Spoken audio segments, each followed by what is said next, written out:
महागठबंधन में आरजेडी और कांग्रेस के बीच में सीटों का पेच कहां फंसा है। कितनी बड़ी बात हो जाएगी यदि आरजेडी कांग्रेस टूटती है तो। क्या कांग्रेस कितने सीटों का डिमांड कर सकता है जहां पर आरजेडी को कोई प्रॉब्लम नहीं होगा सीट शेयर करने में। क्या वीआईपी पार्टी 25 सीटें पे लड़ रहा है या उससे कम सीटों पे लड़ रहा है। यदि 25 सीटों पे लड़ेगा तो उनके चुनावी लोगों का क्या होगा। रालोसपा के उपेंद्र कुशवाहा कितने सीटों से समझौता करेंगे। आपको पता है कि मांझी ऑलरेडी महागठबंधन छोड़ के जा चुके हैं। रालोसपा के साथ एक बड़ा प्रॉब्लम है, वो एनडीए में जा नहीं सकता है, महागठबंधन को छोड़ नहीं सकता है। तीसरा फ्रंट बनने का कोई आसार दिख नहीं रहा है। वीआईपी पार्टी अपनी दमखम लगा चुका है, हर दिन नए नए दौरों को हर नए विधानसभा क्षेत्रों पर बात कर रहा है, लेकिन 25 सीट भी मिलेगा या नहीं ये सवाल बना हुआ है। महागठबंधन में सीटों का जो पेच है अब थोड़ा क्लियर जरूर हुआ है, लेकिन घटक दल वीआईपी साथ में सीपीआई सीपीआईएम जो दल हैं उनके का खेल शुरू हो चुका है। नमस्कार, ए स्पेस के स्पेशल बुलेटिन में आपका स्वागत है।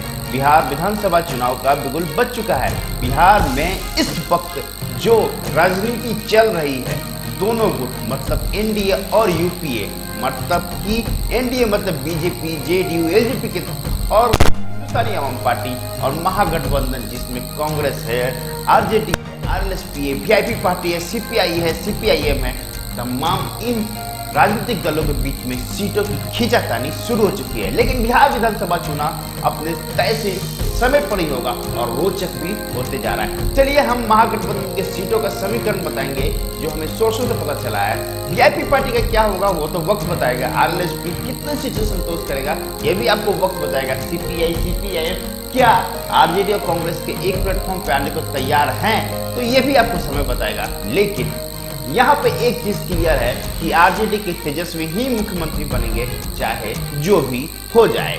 यहाँ पे डिप्टी सीएम की भी बातें चल रही है, जहाँ पर मुकेश सहनी का नाम सबसे ऊपर है। तो क्या आरएलएसपी चुपचाप बैठ जाएगी, कांग्रेस हाथ धोए बैठे रहेगी? ये तो नहीं होगा।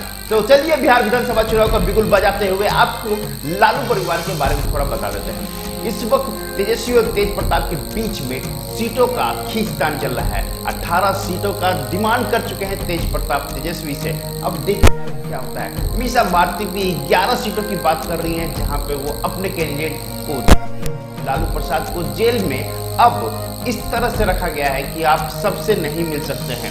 अब उनको एक लिमिटेड लोगों से मिलना होगा और लिमिटेड टाइम दिया जाएगा। राबड़ी देवी काफी समय से शांत हैं, लेकिन चुनावी प्रचार के लिए अब कमर कस चुकी हैं। लेकिन राष्ट्रीय जनता दल और कांग्रेस के बीच की बातें, कांग्रेस ने साफ कर दिया कि हम इतने से कम सीटों पर चुनाव नहीं लड़ेंगे।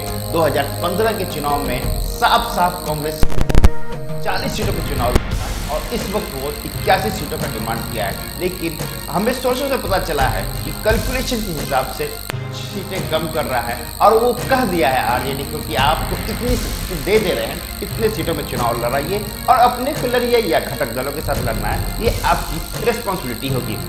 राष्ट्रीय जनता दल ने भी साफ कर दिया है, नेता हमारा होगा, मैक्सिमम सीट पे हम लड़ेंगे और बिहार में राजनीति का जो धारा होगा वो हम तय करेंगे। इसलिए कांग्रेस और आरजेडी तो कंफ्यूज नहीं है, यहाँ पर वो अपनी सीटों की बात कर ली है। अब समय आता है ये बताया जाएगा कि सीट कितने सीटों पे कौन चुनाव लड़ेगा। इसलिए आरजेडी इतना वेट कर रहा है, जिसको रहना है रहे, जिसको जाना है जाए। हम उसी वक्त बताएंगे जब हमें जरूरत पड़ेगा। तो आरजेडी और कांग्रेस के बीच में सीटों का समीकरण ऑलमोस्ट तय हो गया। सबसे बड़ा प्रॉब्लम उपेंद्र कुशवाहा को लेके, उपेंद्र कुशवाहा रखे हैं, वहां पे मंत्री पद भी रखे हैं, साथ में चुनाव प्रचार के लिए हर अपने विधानसभा क्षेत्रों में बड़े नेता को बुला भी रहे हैं। लेकिन होगा क्या, यहाँ पर इनको ना एनडीए में भाव मिल रहा है और ना ही महागठबंधन में तेजस्वी दे रहे हैं। अब सवाल कितने सीट? 16 सीट कम से कम चाहिए इनको, जबकि ये 16 सीट इस वक्त देने के लिए आरजेडी तैयार नहीं है। लेकिन देखते हैं समय पर इनको 16 सीट मिलती है या नहीं। ऐसे रालोसपा काफी बड़ी पार्टी है बिहार में, इनका वोट प्रतिशत 4.5 है और इस वक्त ये महागठबंधन में वैल्यू के लिए तलाश कर रहे हैं। दोस्तों अगला इस महागठबंधन की कड़ी सबसे इंपॉर्टेंट चेहरा हो गए हैं विकासशील इंसान पार्टी के मुकेश सहनी। चुनाव चिन्ह को बरकरार रखना है अगली बार चुनाव के लिए, तो कम से कम 10% सीट पे चुनाव लड़ना होगा। 10% सीट का मतलब हो जाता है दोस्तों 243 कुल विधानसभा सीट हैं बिहार में, तो कम से कम 25 सीटों पे यदि ये दावेदारी नहीं रखते हैं, चुनाव नहीं लड़ते हैं, तो चुनाव चिन्ह पे प्रश्न आ जाएगा।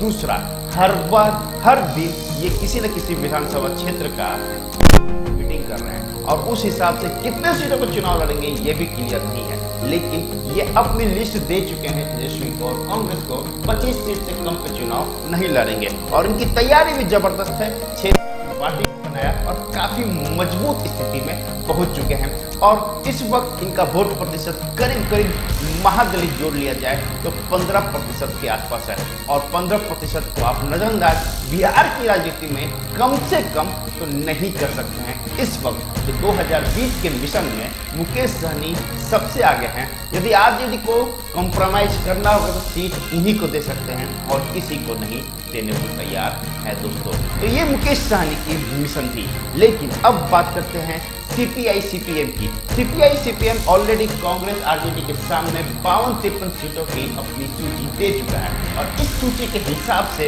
यहाँ पर महागठबंधन में सीपीआई सीपीएम के लिए राह इतनी आसान नहीं है, लेकिन समय ये है कि सबको मिलकर लड़ना है चुनाव, तो डेफिनेटली कुछ न कुछ सोल्यूशन निकलेगा। कन्हैया कुमार क्या तेजस्वी के साथ प्लेटफॉर्म शेयर करेंगे, ये भी एक सवाल है। शायद नहीं, क्योंकि दोनों युवा चेहरे हैं। बस राजनीति का खेल ऐसा है कि दोनों को साथ मिला दिया है, लेकिन दोनों एक प्लेटफॉर्म पे नहीं आ रहे हैं, ये तो कंफर्म है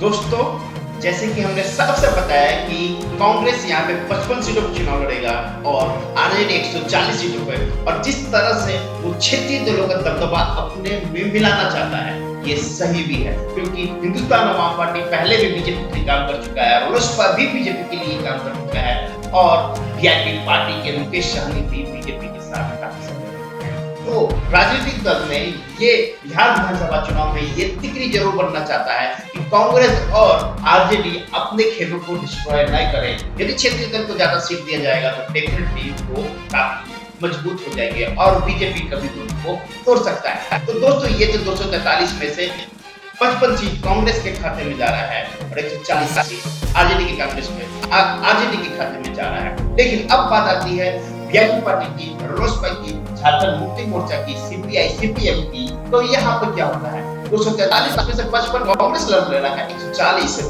आरजेडी लड़ रहा है, तो बचता है 48 सीटों पे विधानसभा चुनाव। यदि 5 सीट लड़ेंगे, 5 पार्टियां लड़ने जा रही है तो डेफिनेटली एक बड़ा प्रॉब्लम होते हुए नजर आएगा। जैसे कि वीआईपी पार्टी पहले ही कह दिया है हमें 25 सीट कम से कम चाहिए, तब हम अपने लोगों को बचा पाएंगे, लोगों को चुनाव चिन्ह को बचा पाएंगे। रोसपा 16 कर चुका है, तो यही दो मिला के तो 40 सीटें हो जाती है। अब बात ये है झारखंड मुक्ति मोर्चा को कम से कम आपको 2 से 3 सीटें देना है, सीपीआई सीपीएम को कम से कम यहाँ पे 20 सीटें आपको देना पड़ेगा।